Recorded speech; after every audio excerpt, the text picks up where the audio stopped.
کا رشتہ بیان کیا، کہا ہن لباس لکم وانتم لباس لہن، فرمایا بیویاں تمہارا لباس ہیں اور تم ان کا لباس ہو، وہ تمہارا لباس ہے اور تم، اللہ اکبر، کیسا خوبصورت لفظ قرآن پاک نے، ہن لباس لکم وانتم لباس لہن، فرمایا وہ تمہارا لباس ہے اور تم، سمجھ آ رہی ہے نا جی بات کی، وہ تمہارا لباس ہے اور تم ان کا لباس ہو۔ تین خوبیاں تو ہر لباس میں ہوتی ہیں، تین چیزوں کے لیے لباس پہنا جاتا ہے، تین چیزیں، تین قسم کی آسائشیں لباس میں پائی جاتی ہیں، اس پر تو تمام مفسرین کا اتفاق ہے۔ سب سے پہلی چیز، لباس جو ہوتا ہے وہ بندے کو گرمی اور سردی سے بچاتا ہے۔ سخت سردی میں لباس لے لیں تو بندہ سردی سے بچ جاتا ہے۔ اس کا مطلب یہ ہوا کہ میاں بیوی ایک دوسرے کا لباس ہیں، اگر بیوی کی طرف کوئی تکلیف آتی ہے تو میاں اس کو بچاتا ہے، اور اگر میاں کی طرف کوئی تکلیف آتی ہے تو عورت اس کو بچاتی ہے۔ میاں بیوی ایک دوسرے کا لباس ہے۔ لباس کیا کرتا ہے؟ لباس آدمی کے عیب چھپاتا ہے، اس کے وجود پر کتنے دھبے ہیں، کتنے نشان ہیں، وہ سارے چھپا لیتا ہے لباس۔ میاں بیوی ایک دوسرے کے عیب چھپانے والے ہوتے ہیں، عیب بتانے والے، رونا رونے والے نہیں ہوتے کہ بی بی جب بھی میکے گئی اس نے جا کے رونا شروع کر دیا، اتنی میں تانگو دوسرا ہے ہی کوئی نہیں، اور خاوند صاحب جب بھی ملے انہوں نے ایک ہی راگ الاپنا شروع کر دیا کہ میری کیا بات تھی، مجھے مل کیا گیا ہے، میں کیا تھا، میرے ساتھ ہوا کیا ہے۔ تو لباس ہیں، ایک دوسرے کا عیب چھپائیں گے، بولیے ایک دوسرے کا عیب چھپائیں گے، ایک دوسرے کی غلطیوں کی پردہ پوشی کریں گے۔ اور تیسرا لباس کا کیا مقصد ہوتا ہے؟ لباس شخصیت کا آئینہ دار ہوتا ہے۔ لباس آدمی کی اچھی اور خوبصورت طبیعت کا حصہ ہوتا ہے۔ جو لباس ہوتا ہے وہ انسان کو زینت بخشتا ہے، خوبصورت کر دیتا ہے۔ داڑھی والا آدمی ننگے سر پھرے تو خوبصورت نہیں لگتا، ٹوپی پہن لے تو بڑا پیارا لگتا ہے، ٹوپی پہنے تو بڑا، اور اگر امامہ باندھ لے تو نور نالا نور ہونا شروع ہو جاتا ہے۔ اللہ کرے آپ خوش ہو جائیں، آمین تو کہہ دیں، اور اللہ کرے فجر کی نماز آپ امامہ باندھ کی پڑھ لیں، آمین تو کہیں۔ چلو کونی جنہ دی داڑھی نہیں انہوں نے رکھنی چاہیے دیئے، جنہ دی نہیں ہونا نو، موضوع نہیں تھا پر ہماری بھی مجبوری ہے، داڑھی آئی جاتی ہے ہر موضوع میں شامل ہو جاتی، رکھنی چاہیے۔ سب یاد رکھیں، لباس آدمی کو زینت دیتا ہے۔ قرآن مجید کے لفظوں پہ غور کرو، اگر تو شادی کے بعد بیوی کے آنے کی وجہ سے خاوند کو سکون نہیں ملا تو اس کا مطلب ہے اس نے گھر کو زینت نہیں دی، اور اگر شادی کے بعد اس بچی کو تحفظ نہیں ملا، اس کو اپنے گھر کے اندر سکون نہیں ملا تو اس کا مطلب ہے خاوند نے اسے زینت، اس لباس نے زینت نہیں دی۔ میاں بیوی ایک دوسرے کا لباس ہے، اس مقدس رشتے کو اسلام نے باندھا، اور لباس کہہ کے باندھا۔ میرے رسول کریم علیہ السلام نے پہلے تو خارجی لوگوں کو منع کیا ہے۔ میری ذاتی رائے یہ ہے کہ میاں بیوی کی ذاتی لڑائی کوئی بھی نہیں ہوتی، ذاتی لڑائی، میری باتوں کی سمجھ تو آ رہی ہے نا آپ دوستوں؟ کوئی نہیں آ رہی؟ اللہ جزا دے آپ۔ میاں بیوی کی ذاتی لڑائی کوئی نہیں ہوتی، ہوتا پتہ کیا ہے؟ لڑکے سے پوچھیں کہ بتائیں جناب کیا حال ہے، تو کہتے ہیں بیوی میری صحیح ہے، اس کے گھر والے نہیں صحیح۔ سنا ہے آپ نے بھی کبھی یہ لفظ؟ تو اسی طریقے سے اگر لڑکی سے پوچھیں کہ تیرا کیا حال ہے تو کہتی ہے خاوند تو میرا دھیان رکھتا ہے، اس کی اماں نہیں خیال رکھنے دیتی۔ تو لڑائی جو ہوتی ہے وہ تیسرے آدمی کی وجہ سے ہوتی ہے۔ تیری اماں آئی تھی تو اس طرح کہہ گئی، تو تیرا بھائی آ گیا تھا تو وہ یہ کہہ گیا، تیسرے فرد کی وجہ سے۔ میرے نبی کریم علیہ السلام نے تیسرے بندے کو سمجھایا ہے، تیسرے فرد کو حضور نے سمجھایا ہے۔ نبی پاک علیہ السلام نے فرمایا خبردار، ماں، بھائی، بیٹا، باپ سارے لحاظ کریں، بسنے دے میاں بیوی کو، اگر شادی کر دیا تو ان کو سکون سے رہنے دو۔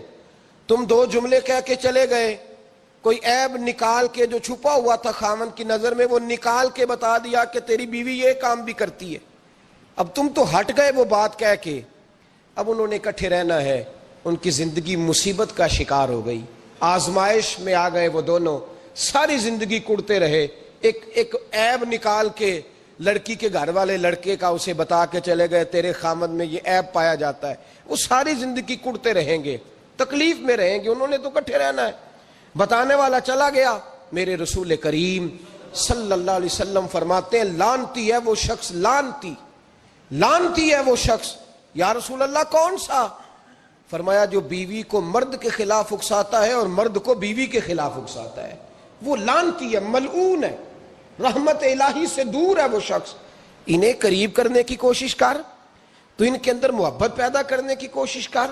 میرے نبی کریم علیہ الصلوۃ والسلام نے جب حضرت سیدہ فاطمہ الزہرا رضی اللہ تعالی عنہا اور جناب سیدنا علی المرتضیٰ رضی اللہ تعالی عنہ کی شادی کی تو نبی پاک نے دونوں کے سر جوڑے اور دونوں کے درمیان محبت کی دعا فرمائی، دونوں کے درمیان محبت کی دعا فرمائی۔ اور نبی پاک صلی اللہ علیہ وسلم حضرت فاطمہ کے سامنے جناب علی کے فضائل بیان فرماتے تھے، اور جناب علی آتے تو نبی پاک فرماتے فاطمہ تو میرے وجود کا حصہ ہے، وہ تو میرے جگر کا ٹکڑا ہے۔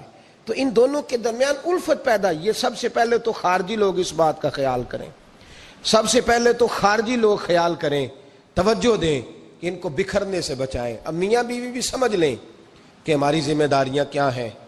مسند امام احمد بن حنبل میں حضرت ابو درداء رضی اللہ تعالیٰ عنہ سے حدیث مروی ہے، نبی کریم صلی اللہ علیہ وسلم کی بارگاہ میں ایک خاتون نے آ کے عرض کیا یا رسول اللہ صلی اللہ علیہ وسلم مجھے بتلائیے خاوند کا حق کیا ہے۔ یہ جو حدیث سنانے لگا ہوں نا، یہ بیٹی کو سنانی ہے، جا کے یہ ٹیلی فون کر کے بہن کو سنانی ہے، صرف بیوی کو سنانے کی نہیں ہوتی یہ چیزیں۔ یہ حدیث بیٹی کو سمجھائیں، بہن کو سمجھائیں، ان لوگوں کو سمجھائیں تاکہ، اور یہ یاد رکھیں خاوند کے حقوق اگر بچی کے گھر والے اسے سکھائیں نا تو اس کی سمجھ میں جلدی آ جائیں گے، اور بیوی کے حقوق اگر خاوند کے گھر والے اس کو سمجھائیں تو اس کی سمجھ میں بات جلدی آئے گی، وہ خیر خواہ سمجھتے ہیں اپنے رشتہ داروں۔ یہ والی حدیثیں ان لوگوں کو سنانی چاہیے جن لوگوں کا بچہ ہے یا بچی ہے، متعلقہ آدمی حقوق بیان کرے۔ جب متبادل چیز کسی کے سامنے آتی ہے تو وہ کئی دفعہ سمجھتے ہیں کہ خلوص اس میں پورا نہیں پایا جاتا۔ حضرت ابو درداء رضی اللہ تعالیٰ عنہ فرماتے ہیں ایک خاتون حضور کی بارگاہ میں آئی، عرض کرنے لگی یا رسول اللہ صلی اللہ علیہ وسلم میں نکاح کرنا چاہتی ہوں، شادی کرنا چاہتی ہوں، مجھے بتلائیے خاوند کا حق کیا ہے، اگر تو میں ادا کر سکتی ہوں تو میں نکاح کروں ورنہ میں اس کام سے بچوں۔ میرے نبی کریم علیہ الصلوۃ والسلام نے فرمایا بی بی اگر خاوند کے ناک سے رینٹ نکلے، ریشہ نکلے، پیپ بہے اس کی ناک سے، اور بی بی اپنی زبان سے وہ صاف کر دے تو پھر بھی اس کا حق ادا نہیں ہوتا۔ حضرت ابو درداء کہتے ہیں آنکھ کھول کے اس عورت نے دیکھا تو میرے نبی پاک نے اگلے جملے ارشاد فرمائے، حضور نے فرمایا تو ان باتوں میں حیرت کر رہی ہے، میں اگر خدا کے علاوہ کسی کو سجدے کا حکم دیتا تو میں عورت کو کہتا اپنے خاوند کو سجدہ کرے، میں اس کو کہتا یہ کام کرے۔ میرے رسول کریم علیہ الصلوۃ والسلام نے حقوق کا تعین فرمایا، حقوق کا تعین فرمایا، اور نبی کریم صلی اللہ علیہ وسلم نے فرمایا جو عورت اس حال میں مر گئی، اس حال میں دنیا سے گئی کہ اس کا خاوند اس سے راضی تھا، اس کا شوہر اس سے راضی تھا، اس کا گھر والا اس سے مطمئن تھا، تو میرے نبی پاک فرماتے ہیں جب دنیا سے جائے گی تو رب کریم جنت کا دروازہ کھول کے فوراً ہی جنت میں داخل فرما دے گا، اس کو بغیر روک ٹوک جنت دے دی جائے گی۔ شرط یہ ہے کہ وہ جب دنیا سے جائے تو اس حال میں جائے کہ اس کا خاوند اس سے شکوے نہ کرتی پھرے، شکایتیں نہ کرتی پھرے، شکایتیں نہ کرے۔ ہمارے زمانے میں شکایتیں ہوتی ہیں اور خواتین، عورتیں اس بات کو سمجھتی نہیں کہ اللہ نے جو میرے نصیب میں رکھا تھا اور جو خاوند رب نے میرے لیے پسند کیا تھا وہ اللہ نے مجھے عطا فرما دیا ہے۔ وہ شکوے کرتی ہیں، شکایات کرتی ہیں، اور دوسری عورتوں کو سامنے رکھ کے وہ فلاں کے حصے میں یہ چیز آئی، فلاں کے حصے میں یہ چیز آئی، فلاں کا خاوند یوں کرتا ہے، شکوہ کرتی ہیں۔ میرے رسول پاک علیہ السلام نے فرمایا عورتیں کثرت سے جہنم میں جائیں گی، کثرت سے۔ تو ایک صحابی رو پڑے، ایک حدیث میں لفظ یہ ہے رو پڑے، عرض کرنے لگے یا رسول اللہ وہ ہماری مائیں بھی ہیں، بیٹیاں بھی ہیں، بہنیں بھی، حضور جہنم میں جائیں گی؟ نبی پاک صلی اللہ علیہ وسلم نے فرمایا ایک تو وہ عیب جوئی کرتی ہیں، غیبتیں کرتی ہیں، دوسرا رب کا شکر ادا نہیں کرتی، اور تیسرا فرمایا اپنے خاوند کا بھی شکریہ ادا نہیں کرتی، بات بات پہ ناشکری کرتی ہیں، بات بات پہ ناشکری کرتی، اس سبب سے جہنم میں جائیں گے۔ عورت کے حقوق کا تعین فرمایا، اور ساتھ ہی میرے رسول پاک علیہ السلام نے مرد کی طرف توجہ فرمائی، اور کیا خوبصورت لفظ ارشاد فرمایا تم میں ہر آدمی اپنے آپ کو اچھا سمجھتا اور اچھا کہتا ہے، ہر آدمی کہتا ہے، لیکن کوئی اگر مجھے آ کے پوچھے گا کہ محبوب آپ کی امت میں اچھا کون ہے، تو حضور فرماتے ہیں میں اسے اچھا سمجھوں گا جو اپنے گھر والوں کے حق میں اچھا ہے، جو اپنی بیوی، خیرکم لأہلہ، تم میں سے بہترین وہ ہے جو اپنے گھر والوں کے لیے اچھا ہے۔ اور فرمایا جاؤ میرے گھر جا کے پوچھ لو، وانا خیرکم لأہلی، میں تم سب سے زیادہ بڑھ کر اپنے گھر والوں کے لیے اچھا ہوں۔ تم میں بہترین وہ ہے جو اپنے گھر والوں کے لیے، بال بچوں کے لیے، بیوی کے لیے اچھا ہے۔ رسول کریم علیہ السلام نے خاوند کو حکم دیا اور ارشاد فرمایا کہ عورت ٹیڑھی لکڑی ہے، بیچاری کو اللہ نے عقل پوری نہیں دی۔ ایک بچہ چھوٹا ہوتا ہے، ہمیں پتہ ہوتا ہے کہ اس کا شعور پورا نہیں، اگر کوئی غلطی کرے تو کیا اسے نکال دیا جاتا ہے گھر سے؟ بولے، چھوٹا بچہ ہے، وہ کئی دفعہ بڑا نقصان کر دیتا ہے، آپ کیا کہتے ہیں؟ اسے مارتے ہیں، کلاڑی لے آتے ہیں اس کے لیے؟ اس طرح کرنا چاہیے، اس کے ابے کو بلا لینا چاہیے، بےزتی کرنی چاہیے پنچایت میں بٹھا کے کہ یہ غلطی کی ہے تیرے بچے نے۔ بھائی دادا یہ کام کرتا ہے؟ بولے نا، کیوں نہیں کرتا؟ وہ کہتا ہے ہمارا بچہ نہ سمجھ ہے، اپنا پوتا ہے، ہمارا اپنا ہے، اگر ہم اس کا باہر نکالیں گے تو بڑا کام غلط ہو جائے۔ لیکن وہی ابا جی جب بہو کوئی غلطی کر بیٹھتی ہے تو پنچایت بلاتے ہیں، لوگوں کے سامنے معاذ اللہ تعالیٰ بڑی کڑوی کسیلی باتیں کرتے ہیں، ایسی باتیں کرتے ہیں کہ جو ان کی بیٹی کے بارے میں کہی جائے تو وہ کبھی پسند نہ کریں، اتنے سخت جملے کہے جاتے ہیں، بیٹی والے کو رسوا کیا جاتا ہے۔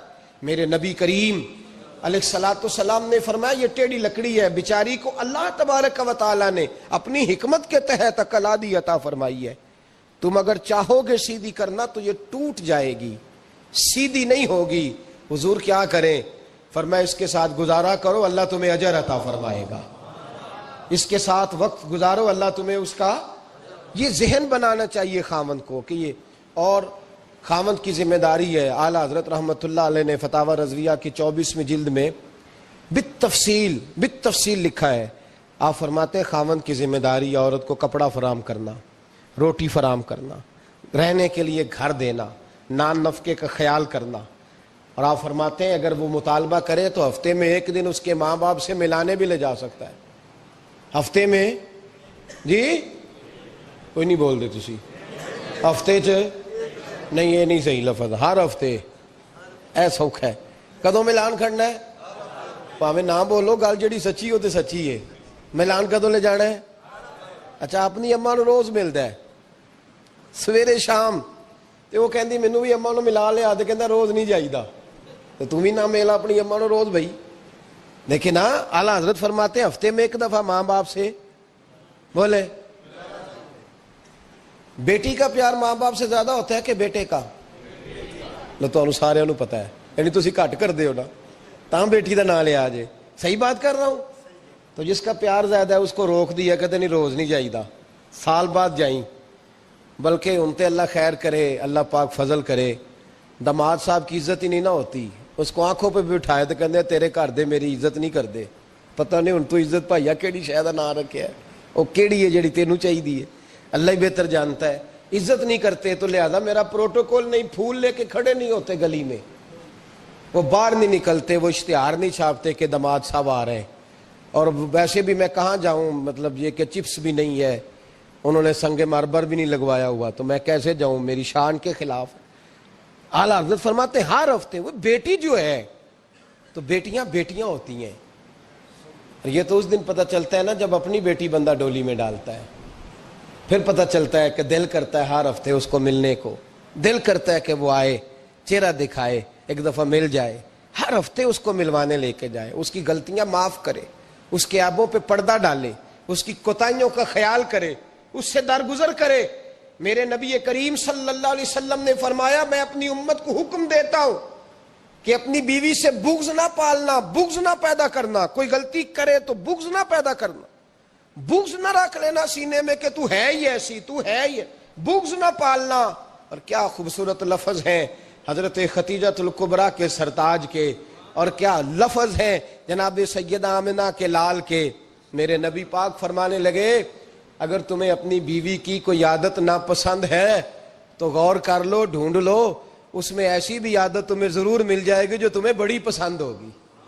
ڈھونڈ لو، غور کر لو، مل جائے گی، کوئی ایسی بھی مل جائے گی جو تمہیں بڑی پسند ہوگی، وہ بھی تمہیں مل جائے گی۔ ڈھونڈو تو صحیح، تلاش تو کرو، بغض کی اینک نہ لگانا، بغض کی اینک لگا کے دیکھو گے تو کچھ نہیں ملے گا۔ نبی رحمت سید عالم صلی اللہ علیہ وسلم، پہلی بات یہ ہے کہ اللہ کے حبیب نے تعین فرمایا، اور پھر عملی طور پر چلو در رسول پہ چلتے ہیں، آؤ حضور کی بارگاہ میں۔ کہتے ہیں نبی پاک کی بارگاہ میں آئے، حضور نے چہرے دیکھے، کریم سے مسئلہ نہیں پوچھنا پڑا۔ میرے مصطفیٰ کریم نے فرمایا بھوک لگی ہوئی ہے تم تینوں کو؟ 3-4 دن ہو گئے؟ اللہ کے رسول نے فرمایا مجھے پورا ہفتہ ہو گیا ہے۔ سبب کچھ اور ہے جس کو تو خود سمجھتا ہے، زوال بندہ مومن کا بے زری سے نہیں، بھوک نقصان کا وجہ نہیں بنی، وجہ کوئی اور بنی ہے۔ رشوتیں کہ جو بازار گرم ہوئے ہیں لوٹ مار کے، یہ روٹی کے لیے نہیں، یہ زیادہ کھانے کے لیے، یہ بینک بیلنس کے لیے گرم ہے۔ یہ لوٹ مار کا مقصد کوٹھیاں بنانا ہے، روٹی کا تو رب کریم کا وعدہ ہے۔ جو روز روتا ہے شام کو کہ میرا کاروبار کوئی نہیں، اصل میں کہتا ہے بنگلہ کوئی نہیں، اصل میں کہتا ہے کار کوئی نہیں، پجاروں کوئی نہیں، روٹی تو اللہ عطا فرماتا ہے، اس کا وعدہ ہے۔ فرمایا حضور نے 3 دن بیت گئے، چلو۔ میرا بے تکلف صحابی ہے ابو الحسن انصاری، وہ بڑے نصیب والے ہوتے ہیں جن کو میرے نبی پاک خود کہتے تھے کہ تیری فلانی ذمہ داری ہے۔ اس زمانے کا تو کسی کو کہہ دیا جائے یہ تیری ذمہ داری ہے تو کہتا ہے یہ تو پھٹیکے ڈالنے لگ گیا ہے، یہاں سے تو چھٹی کر جانی چاہیے۔ خوش ہوتے تھے صحابہ کہ ہماری ذمہ داری لگی۔ کہتے ہیں حضرت ابو الحسن انصاری کے گھر گئے، نبی پاک نے فرمایا بھوک بڑی لگی ہے، کھانا لا۔ کہتے ہیں حضور نے اسے کہا تو اس آدمی کو تو وجد ہی ہو گیا، اس نے کہا میرے اتنے نصیب کہ حضور کا یہ کھانا کھلا۔ آؤ دیکھو دنیا والو، آج جو سب سے زیادہ عزت والا ہے وہ میرا مہمان بنا ہوا ہے۔ فرماتے ہیں وہ دوڑے گئے، بکری اٹھائی، ذبح کی، بیوی کو کہنے لگے روٹی تیار کر، ادھر کھجوریں توڑی، انگور توڑے، کہنے لگے حضور آپ جب تک تناول کریں تب تک کھانا پک جاتا ہے۔ حضرت عمر کہتے ہیں روٹی پک کے آئی، بڑا پیارا گوشت، بڑا اچھا سالن، بڑا خوبصورت خلوص والا کھانا۔ فرماتے ہیں میں نے بڑا ہی کھایا۔ نبی پاک نے نہ ایک روٹی لی اور چھوٹی چپاتی، تھوڑا تھوڑا سالن کونوں سے، اور جب نبی پاک نے کھا لیا تو حضور کی آنکھوں میں آنسو آئے۔ حضرت عمر کہنے لگے حضور روئے کیوں؟ نبی پاک نے فرمایا سوچتا ہوں 7 دن کے فاقے کے بعد کھایا ہے، پر ڈرتا ہوں رب اس کا حساب پوچھے گا تو جواب کیسے دینا ہے، اس کا حساب بھی تو دینا ہے نا جو کھایا ہے۔ تو حضرت عمر فاروق کے ہاتھ میں کچھ چیز تھی، زور سے زمین پہ ماری، کہا محبوبہ 7 دن کے بعد بھی روٹی کھائے تو حساب دینا ہے۔ نبی پاک فرمانے لگے عمر وہ مالک ہے نا، تو جب دیتا ہے تو حساب نہیں لے سکتا، حساب تو دینا ہے، حساب تو دینا ہے، تیاری رکھو۔ صحابہ کرام فرماتے ہم نے ارادہ کیا کہ آج کے بعد ہم پھر فاقے کریں گے، کم کھائیں گے، اس لیے کہ حساب دینا ہے۔ میرے بھائی وہ فاقہ کشی کرتے تھے، ڈرتے تھے۔ یہاں تو لوگ کھا کے بیمار ہیں، کھاتے جا رہے ہیں، سوتے جا رہے ہیں، کھاتے جا رہے ہیں، سوتے جا رہے ہیں۔ یہ بھی وقت آئے گا رمضان شریف کا، سویرے درس پہ آؤ کہتے نیند بڑی آتی ہے، سویرے 2 سپارے پڑھ کے سویا کرو کہتے صاحب نیند بڑی آتی ہے، فجر کے بعد ہی تو وقت ہوتا ہے اللہ اللہ کرنے کا، سحری کا، کھاتے جا رہے ہیں، سوتے۔ لوگ جماعت سے نماز نہیں پڑھتے سو جاتے، جماعت کا ثواب چھوڑ کے سو جائیں گے۔ بھائی رمضان مبارک میں فاقہ کشی کی ٹریننگ ہوتی ہے، فاقہ کشی کی تربیت لے، رمضان میں روکے اپنے آپ کو، تربیت ہوگی۔ اور ہمارے صوفیاء فرماتے ہیں جو زیادہ کھاتا ہے اس کا نفس اس کو زیادہ پہ مائل کرتا ہے، خواہشات نفس پیدا ہوتی ہیں۔ میرے نبی پاک علیہ السلام نے جوانوں کو حکم دیا ہے یا معاشر الشباب، او جوانوں، یا رسول اللہ کیا حکم ہے؟ فرمایا یا نکاح کر لو اگر طاقت ہے، نہیں طاقت تو روزے رکھو۔ حضور روزے سے کیا ہوگا؟ فرمایا تمہارا نفس کچلا جائے گا، شیطان وسوسہ اندوزی نہیں کرے گا۔ آج نوجوان بڑھ بڑھ کے کھاتا ہے، بہت زیادہ کھاتا ہے، کبھی اس ہوٹل سے کھاتا ہے، کبھی اس ہوٹل سے کھاتا ہے، جتنا زیادہ کھائیں گے تو نفسانی قوتیں اچھل کر کے آئیں گی، مشکل ہو جائے گا۔ شادیاں دیر سے ہوتی ہیں، ماں باپ آنکھیں بند کر کے بیٹھے ہوئے ہیں۔ اگر ماں باپ کی ذمہ داری ہو اور ماں باپ نکاح نہ کرے تو نبی پاک نے فرمایا بچے گناہ کریں گے تو جتنا گناہ بچے کو اتنا باپ کو بھی ہوگا۔ تو ماں باپ چپ ہیں، دوسرا شادی مشکل بڑی ہے، مہنگی بڑی، اور تیسرا نہیں کر رہے کچھ لوگ تو روزے بھی نہیں رکھ رہے۔ تو رمضان ان کے لیے بھی وقت ہے، نفسانی قوتیں کچلی جائیں گی، کھانا جتنا کم کھایا جائے گا اتنا وجود کے اندر نفسانی خواہشات کم پیدا ہوں گی۔ تو رمضان تو پریکٹس ہے مجاہدے کی، دین کی۔ اور دوسرا میرے حبیب پاک صلی اللہ علیہ وسلم نے فرمایا ہے، حضور فرماتے ہیں کہ رمضان اور قرآن کا آپس میں رشتہ ہے۔ قرآن پاک کتنا پڑھنا چاہیے روزانہ؟ زیادہ سے اللہ جزا دے، امید ہے آپ زیادہ سے زیادہ ہی پڑھتے ہوں گے۔ بھائی سنیں، حدیث مبارکہ میں نبی پاک نے فرمایا رمضان اور قرآن دونوں مل کے نا، بڑی پیاری حدیث ہے، فرمایا دونوں مل کے اللہ کی بارگاہ میں میری امت کی سفارش کریں گے۔ رمضان اور اللہ اکبر، کس طرح؟ نبی پاک فرماتے ہیں رمضان کہے گا اے اللہ دن کے وقت میں نے اسے تیری رضا کے لیے کھانے پینے سے باز رکھا، اور قرآن کہے گا یا اللہ رات کو تیری رضا کے لیے کھڑا ہو کے یہ قرآن سنتا تھا۔ رمضان اور قرآن دونوں سفارش کریں گے۔ ہم نا بڑا کچھ پڑھتے ہیں، سنتے ہیں، سیکھتے ہیں، اب یقین کریں یہ کھاتے بھائی کا بھائی سے اختلاف ہو جانا تو وہ 30 سال پرانے کھاتے کھول کے لے آتا ہے، ساری رات ڈھونڈتا ہے کہ میرے پیسے کہاں سے نکلتے ہیں، پڑھ لیتا ہے۔ قرآن پاک کی باری آتی ہے تو نہیں پڑھتے قرآن پاک۔ ابا جی کا ختم ہوتا ہے تو مانگتے پھرتے ہیں، کہتے ہیں 2 قرآن پاک 10 قرآن پاک۔ یہ باتیں بتانی نہیں چاہیے، کرنی نہیں چاہیے، لیکن چونکہ تربیت کے لیے بیٹھا ہوں تو کر دیتا ہوں۔ میرے شاگردوں سے پوچھیں، یہاں مدرسہ ہے الحمدللہ، درجنوں طلباء ہیں، اساتذہ ہیں، میرے پیر بھائی ہیں، اور میرا یہ دعویٰ ہے کہ شاید کوئی کسی سے اتنا پیار کرتا ہو جتنے میرے شاگرد اور مرید مجھ سے کرتے ہیں، لیکن میں نے کبھی کسی سے نہیں کہا کہ ذرا سورۃ فاتحہ پڑھ کے دینا، میں نے اپنے ابا جی کو ثواب دینا ہے۔ پوچھنے کسی سے نہیں کبھی کہا، کبھی نہیں میں نے کہا کہ ذرا مجھے تھوڑا سا قرآن پڑھ دیں۔ میں اس کو ناجائز نہیں کہتا، پڑھوانا چاہیے، لیکن میں اپنے والدین کے لیے کبھی سوال نہیں کرتا کہ مجھے ذرا پڑھ کے دو، میں نے بخشنا ہے، اس لیے کہ میں نے ذاتی طور پہ روٹین بنائی ہے۔ میں سمجھتا ہوں کہ کائنات کے اندر میرے اوپر جن لوگوں نے احسان کیے ان میں سب سے زیادہ حصہ میرے ماں باپ کا ہے۔ میں سمجھتا ہوں اس بات، کتنا نالائق ہوں میں کہ میں 1 مہینے میں ایک قرآن پاک بھی پڑھ کے ان کی روح کو احسال نہیں کر سکتا۔ میرا یہ طریقہ ہے ذاتی، میں قدغن نہیں لگاتا، میرا ذاتی طریقہ یہ، الحمد سے شروع کرو اور 2 سورتیں چھوڑ کے قرآن پاک ختم کر دو آخری، اور پھر فلق اور ناس صورتیں ساتھ لے جاؤ۔ یہاں بیٹھ کے سال ثواب نہیں کرنا، ختم نہیں دلانا، ساتھ لے جاؤ، قبر پہ کھڑے ہو جاؤ اور فلق اور ناس صورتیں قبر پہ بیٹھ کے تلاوت کرو، اور جو قرآن مجید پڑھا ہے ان کی روح کو وہاں احسال کرو۔ او بھائی، اولاد جب ماں باپ کے لیے پڑھتی ہے تو اسے کہنا نہیں پڑتا اللہ بخش دے، اس لیے کہ اولاد کی نیکیاں خود بخود ماں باپ کے کھاتے میں جمع ہوتی ہیں، خود نیکیاں جمع ہوتی ہیں۔ میرے بھائی تو بچوں سے یہ تو مطالبہ کرتا ہے کہ بیٹا اس سال رمضان المبارک میں میرے لیے ستو ضرور بنانا، فلانی چٹنی ضرور تیار کرنا، یہ کیوں نہیں کہتا بیوی سے کہ ڈشیں کم بنانا؟ تو بھی بیٹھ کے قرآن پاک پڑھ، میں بھی قرآن پاک پڑھتا ہوں۔ ادھر آؤ بیٹا یہاں بیٹھ کے تلاوت کرو، میں بھی کرتا ہوں۔ بیٹی ادھر آؤ بیٹھ کے قرآن پاک پڑھو۔ کتنا وقت لگتا ہے؟ حافظ اور قاری اور علماء اگر پڑھے تو 20-25 منٹ لگتے ہیں قرآن پاک کا سپارہ پڑھنے، اور اٹک اٹک کے پڑھنے والا بھی پڑھے تو 1 گھنٹہ لگ جائے گا۔ اور میرے نبی پاک صلی اللہ علیہ وسلم نے فرمایا جو قرآن پڑھتے ہوئے اٹکتا ہے اللہ اسے ڈبل ثواب عطا فرماتا ہے۔ فرمایا جو زبانی پڑھے سنگل ثواب، جو دیکھ کے پڑھے اسے ڈبل ثواب۔ حضور کیوں؟ فرمایا اس لیے کہ میرا قرآن دیکھنے پہ بھی اللہ ثواب عطا فرماتا ہے، قرآن دیکھنے پہ بھی اللہ ثواب دیتا ہے، دیکھنے کا بھی ثواب۔ رمضان شریف میں قرآن پاک پڑھے، کھول کے پڑھے۔ اور میرے بھائی اگر تیرا بچہ پڑھے، اگر تیری بیٹی پڑھے، کائنات کا خوش نصیب باپ وہ ہے کہ بیٹا قرآن پڑھے، چاہے ناظرہ ہی پڑھے، جس کی بیٹی پڑھے۔ زندگی میں انہیں اس کام پہ لگا جاؤ، مرنے کے بعد بھی پڑھیں گے۔ امام جلال الدین سیوطی شافعی رحمت اللہ علیہ فرماتے حضرت عیسیٰ قبر کے پاس سے گزرے، قبر پہ عذاب ہو رہا تھا، اللہ کا غضب برس رہا تھا، جناب عیسیٰ استغفار پڑھتے ڈرتے گزر گئے،